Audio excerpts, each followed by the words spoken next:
collaborons la main dans la main avec la Belgique, le peuple belge précisément. Mais il est intervenu un élément essentiel qui devait orienter la politique du Congo. Cet élément, c'est l'accession du Congo à sa souveraineté. Combattant de l'indépendance, aujourd'hui victorieux, je vous salue au nom du gouvernement congolais. À vous tous, mes amis, qui avez lutté sans relâche à nos côtés. La République du Congo a été proclamée et notre cher pays est maintenant entre les mains de ses propres enfants. Ensemble, mes frères, mes sœurs, nous allons commencer une nouvelle lutte, une lutte sublime qui va mener notre pays à la paix, à la prospérité et à la grandeur. Nous allons établir ensemble la justice sociale et assurer que chacun reçoive la juste rémunération de son travail.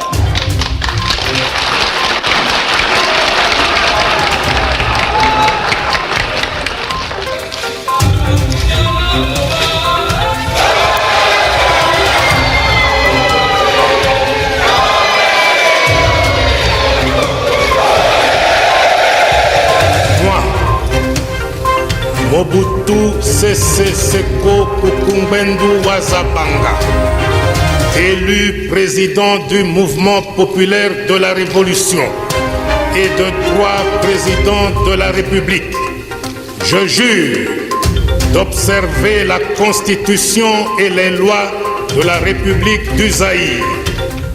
Au nom du peuple zaïrois, dont nous sommes les témoins en vertu de la Constitution, et en notre nom personnel, nous vous adressons nos félicitations les plus chaleureuses et les plus déférentes et vous réitérons notre attachement.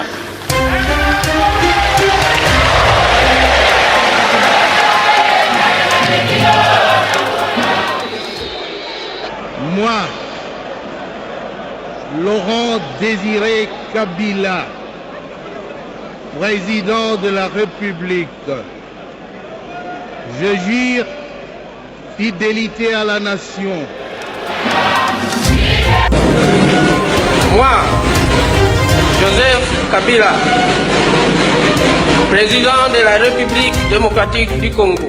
Président de la République démocratique du Congo, je jure solennellement de respecter la Constitution et les lois de la République, de défendre son unité nationale et l'intégrité de son territoire. On changera nécessairement parce que, je répète, qu'on doit mettre sur pied un état de droit. Un état de droit, c'est celui où tout le monde respecte la loi. Ce n'est pas pour rien qu'on fait des constitutions. Et l'UDPS, ce sera le premier parti à respecter la Constitution et la loi. Et dès qu'on respecte la Constitution et la loi, sachez qu'à ce moment-là, c'est en fait la participation à la gestion du pays, de l'ensemble de notre peuple. Élu président de la République démocratique du Congo, je jure solennellement devant Dieu et la nation d'observer et de défendre la Constitution et les lois de la République. Ainsi, au nom du peuple, j'exige que toute la lumière soit faite sur toutes les affaires ténébreuses de corruption, notamment. Bonjour, Batata Bamama, Bandeko Bans, la République démocratique du Congo. Ndenge tobana le masolo ba base resto le base badi banga et bandaka a pas ya pasteur Joël Konde émission munene ya kafu ils ont kata site beaucoup zona site balianga ndo pe na biso surtout Congo na biso Congo biso beaucoup mona ba site beaucoup mona ba émission ezawana mais a to yeko changer moi do ba moketo lobike pasteur Félix Sekedi a sali facilement influençable mais pasteur je connais développer son nom Félix Sekedi, ma base nano. Après tout on Félix Sekedi a fait ça dans Pour ça, on passage. Non, bon, problème est ali baliangando, problème est ali eza que mobile aza te que non eza lokola moto okesala mariage te yo moko olingi mwasi na moto alingela biloko wana esesila kala oyo bande baparent bande kolingela bato basi. Non, les pasteurs ne font pas ça. Donc so oyoki même na biso tobaki soko omoni une sœur so frère moko ayokoyebi soki non j'ai eu la vision tout ça faut boya même libala wana parce que babala mwasi na vision te. Il faut que non yo moko convaincre moto que non par rapport à ndenge omoni il est au-dessus ça. Et puis bon, tu ok, bon ça libala. Mais maintenant à la base c'est le contraire quoi. Le contraire c'est-à-dire Félix Ake alingi mwasi na ye, abali mwasi na ye. Maintenant zongi ba parents ba yebisi que non, ba petite sœur là, ba petit frère ba yebisi non moi sur la base. Base parce que le roi ba petit frère na ba petite sœur ba yebisi que non, na ba grand frère. Oh non moi sur na biso to lingi ete na ndako yo. Yo ko ya moi sur na famille na biso te. Ah banine, allez, Félix lobi na tonga yebisi mwasi non libala mwasi na. Pour la famille na balingi na bango yote. C'est ça que Félix vient de faire. Mais pas ça, je ne connais pas Balobi qui est là. Balobi qui est à la base. Sur la sonne, on va résister, mais c'est qu'ils attaquent guitare, à tout base. Balobi qui est là, à base, à boire, à l'ingé en côté, à boire, Balobi en est là, ça la musique, ça la politique. Et puis, il ne faut pas comparer musique et la politique. La politique, c'est autre chose. Et puis, là, on a la salle, on a une filiance. Mais bon, on va bien au bon bataille de presse. Non, mais on a besoin de confondre. La politique, c'est pas la musique. La musique, c'est la musique. La politique, c'est la politique. Tu vas mélanger deux choses. On a ça la politique, on a ça la politique. On a ça la musique, on a ça la musique. C'est deux choses différentes. Donc, tu vas comprendre. Mais ce que je sais sur ce passage, je connais. Base Oyo, on a évité tout ça, le monsieur Belé, Bino Boloba, Baloba Melia, Badendo, tout babab que Félix c'est qu'il ou rien. Félix c'est qu'il candidat commun ou rien. Félix c'est qu'il candidat commun ou rien. De ma solo na tout babas Baloba, au bâton Baloba, avant que l'Afrique na Genève. Alors qu'il y a monté, alors après ta Balobi que non. Comment mais essaye de expliquer ça parce que avant que ça qui débat les discours qui déjà sur le terrain, et bah réseaux sociaux discours des anaki. Donc les gens pensaient Félix était trop sûr que non, il faut les arayer. Aux hommes là, ils allaient bon. Le malheur est parce que Babo ça n'a pas facile. En 2006, Papa Tshisekedi a boyé aucune élection. En 2011, Papa Tshisekedi a qui soutient presque tout. N'a pas fallu le tout. À part Moutalongwaki, où il a soutenu Papa Tshisekedi, c'était Vital Kamerhe. Mais les autres là, soutenant, même Adam Bombolo, on a 2011, quand il y a l'élection, ça compte Papa Tshisekedi. Adam Bombolo, il a très bien fallu. Il était contre Papa Tshisekedi en 2011. Les lots Ada Bombole, le roi va poni Fayulu, Ada Bombole a commis Kolbaono, l'erreur est grave et c'est fini. L'opposition a perdu déjà les élections. Mais il y a en 2011, on soutenira Papa Tshisekedi. Il y a Ada Bombole. Donc pour comprendre que non, le jeu qui se passe là est simple. Et ça que non, Félix était trop sûr qu'il faut s'arrailler. Il faut qu'il donc il y a mon monique d'abord il s'est mal comporté vis-à-vis à Baninga koboya ba marche Baninga koboya ba démarche Baninga ne bande ko sala naye ye anima ke na ndenge naye siko ko kene na ndenge na yake ndaki na ye wana ye mo kabisi Baninga na ye na tweet ke après marche basala ki na kisasa ke no boya siko yo to kende to luka candidat commun. Les gens ont cru que peut-être il est sincère. Bon, bah, que tout le candidat commun. Mais il y a ceux qui n'a poli, n'a défaite. Non, lui il est parti là-bas. Il a poli, n'a été. Kabouya, bocha makele le kuna, bobi misabatu, botumba bapine, bonga n'a revendiqué que non, aboyi biloko n'a retiré Komboranga. Malheureusement, il a parlé devant le média international, France 24, TV5, tout ça. Et les gens quand même ont vu que peut-être c'est un homme mature. Alors il vient de qu'on quitte sa valeur, qu'on quitte sa même honneur, même importance sur la pour l'instant c'est fini quoi. Félix ne valent plus à rien. Félix ne valent plus à rien, mais c'est pas lui Félix, c'est Vital Kamerhe plus influencé, c'est pas vrai. Oui, mais on a manipulé le tout c'est Vital Kamerhe. Combien de fois tu as dit ça va opposer à qui non? Partout est Vital Kamerhe, il solution que bimati. Parce que Vital Kamerhe, c'est un pion de Kabila à l'opposition. Je crois que les Katumbi, les Bemba, les Loba, on peut se sur les gens. Parce que tout le monde sait que bon, mais quand Kamerhe était dans ma cambozo sala, il y a des petits points très dangereux. Si les appuis il faut éliminer physiquement la Congo. C'est Vital Kamerhe. Il faut éliminer. Donc, la Bible dit que ceux qui nous faut éliminer physiquement la Congo. C'est Vital Kamerhe. C'est un homme très dangereux dans la classe politique à Congo. Donc, ceux qui m'appellent qui Félix Kamera n'a pas télé mélané, à la routine de Batoune Kuna, pas fin de Félix, à un diplôme, à un locomotive. Aux hommes, même les batailles de paix, ceux qui m'appellent qui Kamera, il n'y a pas télé la paix Kamera, c'était un Rwandais, Toboyi Rwandais dans le Congo. Mais le roi Baponi Fayoulou, allez, il y a un Discord, et puis, comme on a base. Non, leader, Azamuto. À diriger la base de diriger la leader. Et là, on a bien Ada Bombole. C'est pour nous expliquer qui est cet Ada Bombole. Les gens parlent d'Ada Bombole. Martin Fayoulou, il fallait pas voter Ada Bombole. Martin fallait voter André Kimbuda. Ada Bombole. Ada Bombole. Non, il y a bêta coup pour battre la Bible. On a été Ada Bombole, bon, bato yebi ba yebi histoire na yeba yebi alwa bongo le mbongo azwa abeta coup na Arabie Saoudite akosa kuna ke no azo linga ke fungula mosquée na Congo bapesa ela bapesi mbongo ya kufungula mosquée na Congo akosa akenda mna mek meding akende kuna pena ko po ngana za musulman na nina koma na fungula mosquée na Congo bapesi ela boya kufungula mosquée na Congo ayeba bandi osaba business. Ada Bombole. Oui, Ada Bombole, et bien, là, ça n'a pas cousin. Non, mais évitez soit Azama Kofi, bon, ils se tournent entre eux. Mais c'est-à-dire qu'ils doivent respecter le Congolais, quoi. Sur le Congolais, il ne faut pas qu'ils viennent dire n'importe quoi. Parce que tout va venir aux nouvelle génération. Donc, nouvelle génération, on attaque. Et puis on arrive. Donc, il faut qu'ils respectent le Congo. Mais parce que le Congo a besoin de décoller. Il ne faut pas que non, certains bâtiments vont venir cliquer dans la décision. Non. Cette fois-ci, on veut que le Congo change. Le Congo doit changer. Mais la décision que va Martin Fayoulou quand même, Martin Fayoulou, il paraîtrait que peut-être on a la preuve, preuve que les alliés de transition vont préparer indirectement contre le peuple congolais pour glisser une politique en âme à quelqu'un mort. Malheureusement aussi, pour eux, tout le monde qu'il n'y aura pas de glissement à la République démocratique du Congo. Alors, qu'est-ce qu'il y a? Non, je vais faire un prêt. Les choses étaient bien calculées pour que je bascule dans moi 2 minutes etikali, mais malheureusement, Félix Alandi Loenga Kamere a eu na donc je crois que d'être au Kendeboui Kabila Amata Kita Kabila Kita.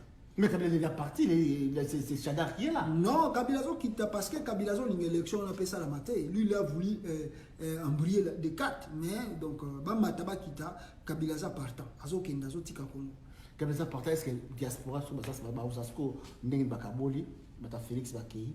Bata Kamere Bakei, Bata Chada Bakei, Martin Fado Tikali, Bakei dans l'élection, Bobimi il y a 4 déjà, dans 4% Bobimi il y a 4 contre un Chadale. Non, FCC. Non. Pour gagner l'élection? Non, mais ce qui est sûr, Valiangando, il faut noter que la minute où Nazo Bisayo, Félix na Kamere, Barumo na Mamdeng le Ghana Congo. Moni ba base wana bazoke bazo ba kumisa wana. Barumo na Mamdeng le Ghana Congo. Parce que moi Félix Ozonga soki samedi na Congo. Moi 800 bien 850 personnes, bien 1000 personnes, ba obima na aéroport en Gilles bazo kumisa bazo yembele banzembo na nzela boulevard. Ce que Félix Azoka na 1000 personnes wana de ba voter comme président. Omoni donc akomona film na ndenge ko sala masikoyo tant bona on une campagne bandité papa Tshisekedi écoute de son vivant papa Tshisekedi a commencé na côté ni na province ni na mais mbongo ya campagne silae mbongo ya campagne silae papa Tshisekedi akanga masuni combien de jours ah bon le bac le kola kenda pa ya Museveni azwa soka zwa mbongo ya campagne peut-être ko sauver mais Félix a na mbongo sala campagne électorale na Congo mobimba mais ça va fuite auto qui passage au Condé mara Museveni wana Félix qui l'a tenu qui ça Museveni na bénédiction politique na mbekeno ba pesa ba hier on makanda ko va soutenir rien il y a longtemps que na commenter donc à loin parce que Museveni a soutenir les sous fort à sa candidat ba le candidat comment est-ce que va soutenir Martin Fayoulou bolobeni non ça n'a rien à voir le bloc on a battu bazo interpréter ba bloc on a bango le choix a été fait le choix est salami choix moi ils sont boza bat faut ça na ba principe. Toi, vous allez choix, vous allez choix. Faut qu'on respecte le choix. Vous allez. Ils ont dit que nous avons kosabatou, oh non, on a une base. Sali boye, on a voté. Faut respecter le choix. Vous allez parce que nous tous bajijakae n'a pas parole donnée. Quand tu donnes ta parole, tu dois respecter ça.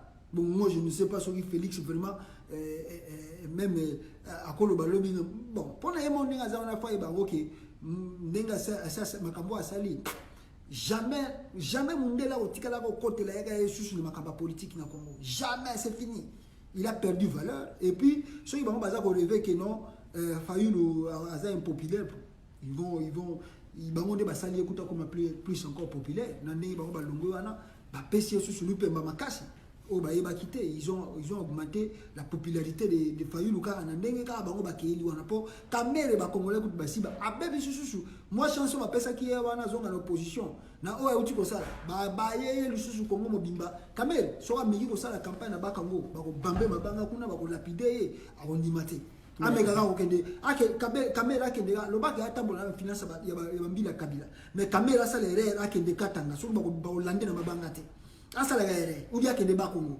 a moins de ba ko lapide. Merci pour ça. Je trouve une question à poser à tout le monde va poser Belawa Richard Bola Bolaske tout le monde m'a question à lobby ah nini Monsieur Lumumba bien parlé Marc Lumumba alors bien ninawa honorable hommage en tout cas tout le monde m'a bien été mais tout continue à passer je le connais parce que tout ça qui n'a vu Lumumba Michel Lumumba le bac alors qu'il a besoin que non na Katia Congo opposé à Solo ils allaient Martin Fayulu ma publicité na nini comme la publicité Martin Fayulu est-ce que on peut partager même avis na Michel Lumumba non le choix de Fayulu ils a chomogo quand même ça va quoi parce que soki ezalaki chomogo mabe ngo mona bato mingi na diaspora balinga basepela nango te il travaille pour Robert non bon les gens peuvent dire au bazar nango celui qui a de preuves ça va mais ce qui est sûr c'est un choix quand même justifiable quoi par rapport à ceux qui a besoin qui Félix ou besoin qui Kamere parce qu'il y avait que deux choix soit tu vas pour Fayulu soit tu vas à Kamere soit tu vas à Félix et Freddy Matungulu n'est pas le choix. Freddy Matungulu aussi c'était un bon choix bon, mais moi je crois que face à charismatique il y a Fayulu pesait beaucoup que Matungulu il y a un moment que choix qui s'est dirigé vers Fayulu mais ça va qui Kamere qui dit que c'est un Rwandais qui peut accepter que un Rwandais Kamere a comme président na Congo Kamere est good fabosa na ngo so azo samida nyoso ke non amida changa mutema ngana comme président Congo lo azo tinda kana Bukavu ke bokabola ba maputa akota ba ofelina pesa ba don ke ya ko comme amida yo ko comme première dame na Congo amida so ka balaki Vital Kamere n'esprit wana abosa na hanaye abosa na soki amida tika ki jibe alandi Kamere pour l'espoir que non Kamere comme président na comme première dame abosa na kanaye po jamais na vie ya Congo Vital Kamere atana ndoto bosa na kana yo comme président na Congo jamais donc ato loti ndoto Kamere soko la muki na ndoto yo moko ba ke ndoto neza fo jamais comme président na Congo. Merci pasteur je connais maman qu'on ça ya signer petit soko bani parce que émission munene ya kafuka faisait bon la beaucoup pour la site beaucoup mon émission munene les ka flash pasteur je connais tout monde va makamboze beto kuta ba vie privée mingi mais pour bani tout clôturer non donc ta vie privée o eza politique vie privée za la rater sans s'engager na nzela politique faut y bango que vie privée nous eza sous-souté. On va t'attaquer, on attaque la famille. Notre Félix, quand tu vas Koyoka Soussou, à Sainte, moi si les qui a Shekina voilà, à Sainte Soussou, les qui a l'empé pour la deuxième fois. Et puis à part Wana, à Otego Sainte Soussou, ou Djana Morobo, ceux qui a 17 ans, à Kinikuna. Ozo bon vimo moral mukie po Kamere nenga zawana po yeba ngo Kamere do yeza wana so akomi Kamere so akomi président aolinga ninga basi ba tutu ba ministre ba collaborateur na tout aolinga bimana na basi na bango Pascal ni akomona moi cité nenga zawana bon Félix pas so yasko na liru wana Félix pas ni komona moi cité donc yé nenga zawana koto simbi mais peut-être abotisi ujana abotisi Gisèle Plazo mais bon mboka boya wana c'est ça ah na éviter mais moral abotisi ujana moni OK botsa mona 17 ans donc moral les a trop bas donc Félix Nezana normalement azana ba lacune politique on comprend hein? Il a de lacunes donc bazo soutenir parce que azolanda tribu mais so balandi pena selon les normes politiques Félix Tshisekedi aza politicien Azana politique. N'est-ce que Félix n'a pas un diplôme. Félix azata na bagage moko te ko oyo ko représenter parti wana IDPS na munene nango. Mais lelo ba pesinga raison. Ton lebisa kino ke fuba boma IDPS. Ton lebisa ki wa balia nando ke ba boma IDPS parce que IDPS za parti à tribu. Félix était un grand tribaliste. Félix Ozomona. Ozomona, c'est un grand botalasko IDPS neye ba BBC IDPS na sima ya kokufa papa Tshisekedi. Félix Moulouba, Kabundu, c'est un Katangé, ce n'est pas un Katangé, c'est un Moulouba. Aussi Peter Kazadi, Moulouba. Aussi Augustin Kabouya, Moulouba. Otaliba Tutu, ça la propagande de Félix Balouba. Ozomona Bankongo wana na kati, rien. Ozomona Bangala na kati, rien. Ozomona Batabandu na kati, rien. Félix c'est un grand tribaliste. Nengazawana, il a chance na ezali ku tutenga zakina banina. Maman Marie-Jeanne, combien de temps dans l'émission, s'il vous plaît? Nanenga Akimi Banina wana. C'est fini. Félix a perdu sa chance. Yo au moins Zela, ngana bisa ki yo balenga ndo. Zela élection aussi là, au moins nenga IDPS zo kufa. Zela kaka. Et puis chance na bango bazala ki nango ya kozwata ba député belé. À moins que va coopérer na Kabila. Soki ba coopérer na Kabila te. Ata bi 10 députés IDPS ba obima na. Mbaka Malobi ba soutenir, Mbaka Malobi, Mbaka Malobi que je savais à passant avec ba soutenir mon Chadari qui Martin Fayoulou. Ba soutenir Chadari te. Ba bango ke Fayoulou ba furi Fayoulou po akende liboso parce que bango baza na système moko nous ou rien, nous tout le monde soit pas bimaté, il faut qu'à bichot. C'est pas bien. Bah tout le monde va supporter papa Tshisekedi en 2011. Même là, on a calmé attends bandako lukaba pour notre premier ministre. Combien de vidéos tu as que non Félix Inde a sa choix à peuple. Félix Inde choix à peuple pas premier ministre. Est-ce que Fayoulou a supporté Félix c'était pas mon premier ministre? Fayoulou a supporté Félix c'était pas mon premier ministre. Donc yo linga la que non, donc biso ba tout wanako, baza en opposition là, baza ba cheval ya IDPS. Bon ça la biso. À mon Katumbi, faut retenir ce que les soins bien au Outikozo parce que au moins il y a boy. Katumbi bambon on a tout ana bande ko dimisa ko fouti la Félix ba avion, so Katumbi bande ko tcha mutema que non, IDPS ko supporter la candidature à Monisco film. Pour aka c'était que ba sali Fayoulou, ba nya ba sala été ba nya ki ba sala ye, so ki pekaka Katumbi azalaki candidat na place ya Fayoulou. Donc IDPS ce soir la battu la cheval qui bino bo memara bisu bo memara ba on mu Congo ti bisika ba on baza ko kende. Non, c'est pas ça la politique les alliés chemin o yo faut yeba ke muninga zota l'avantage na yo poso ta l'avantage na ye. Merci pasteur Joël Kone, merci John Image le King partagé Missa Balianga no merci. Amona mutu mwa azalia wa linga kota malheureusement ngonga ezate to ko kende Bishop Kakoloto Bishop Kakoloto toute l'invitation sur ko batal mal kamoko. Bishop Kakoloto pas kota na place biso ngangeza mingi te mamo ko ça biso signe. Merci à tout pasteur Joël Kone. Merci beaucoup Balianga. Donc merci beaucoup na Congolais tout autre tikala ka soudé.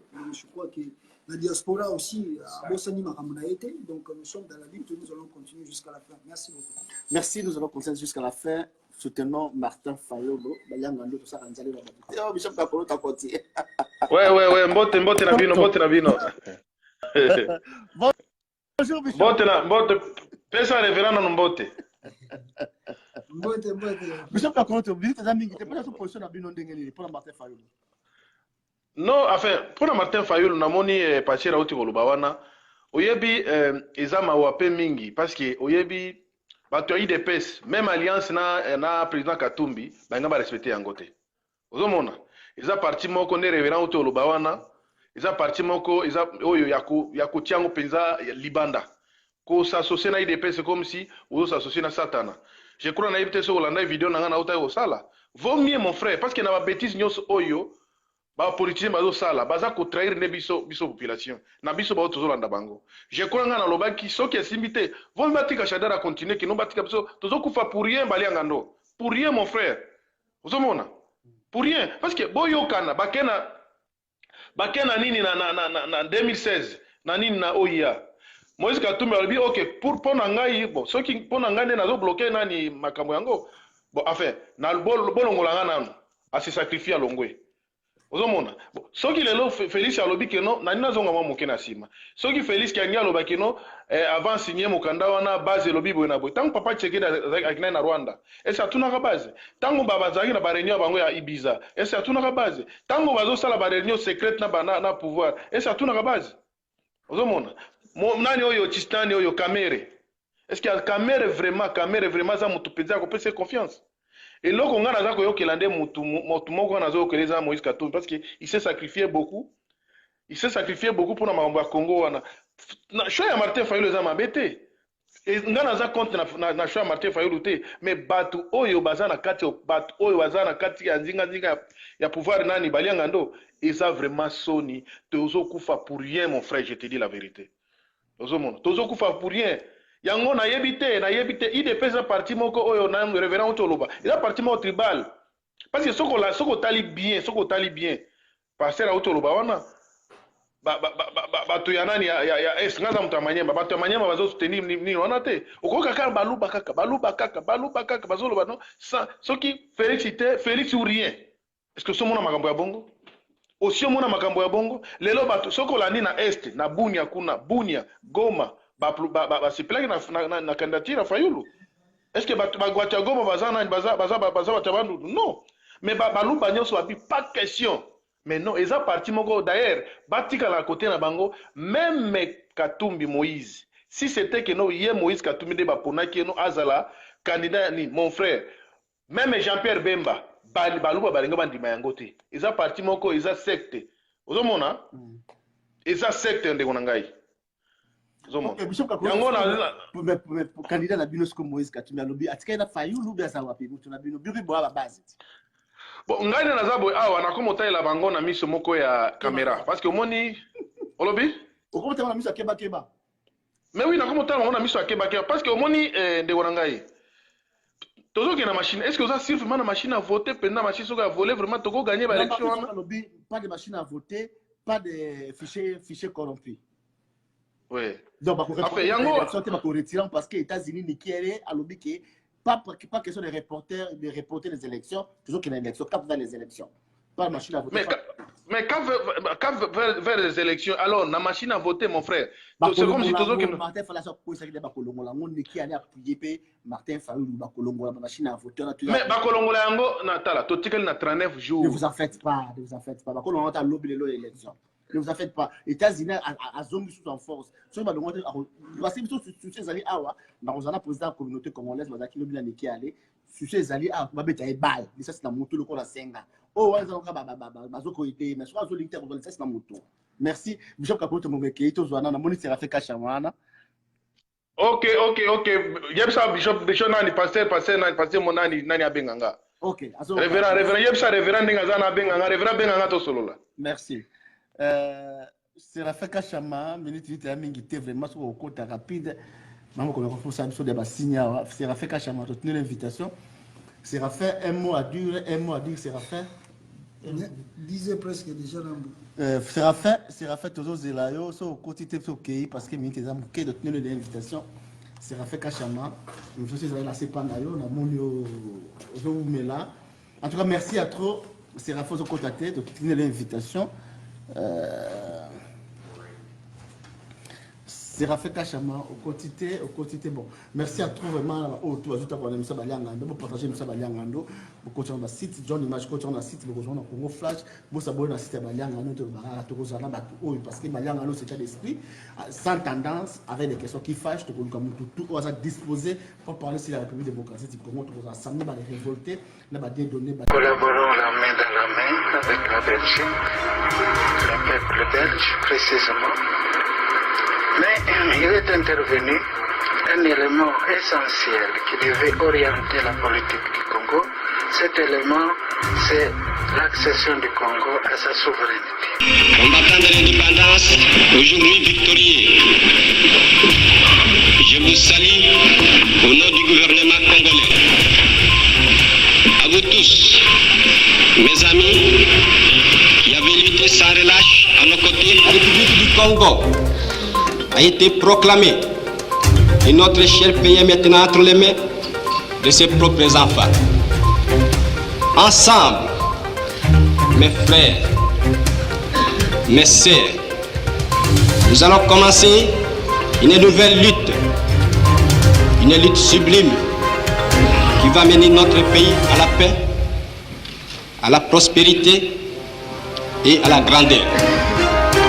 Nous allons établir ensemble la justice sociale et assurer que chacun reçoive la juste rémunération de son travail.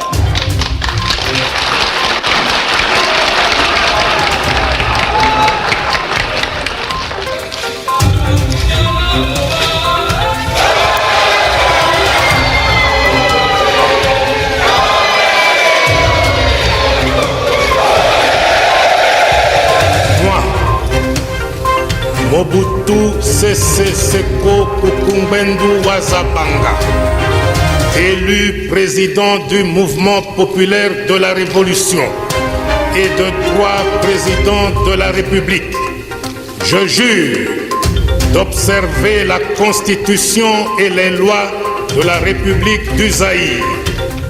Au nom du peuple zaïrois, dont nous sommes les témoins en vertu de la Constitution, et en notre nom personnel, nous vous adressons nos félicitations les plus chaleureuses et les plus déférentes et vous réitérons notre attachement.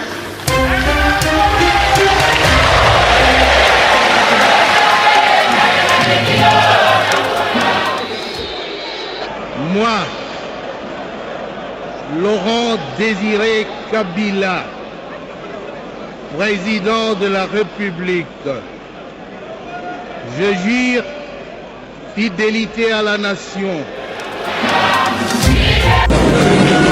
Moi, Joseph Kabila, président de la République démocratique du Congo.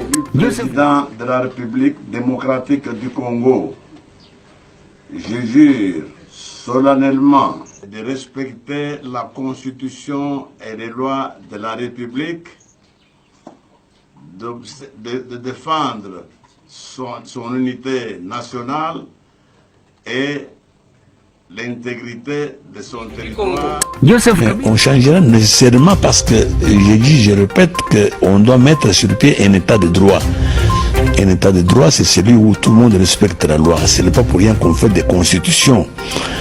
Et l'UDPS, ce sera le premier parti à respecter la Constitution et la loi. Et dès qu'on respecte la Constitution et la loi, sachez qu'à ce moment-là, c'est en fait la participation à la gestion du pays, de l'ensemble de notre peuple. Élu président de la République démocratique du Congo, je jure solennellement devant Dieu et la nation d'observer et de défendre la Constitution et les lois de la République. Ainsi, au nom du peuple, j'exige que toute la lumière soit faite sur toutes les affaires ténébreuses de corruption, notamment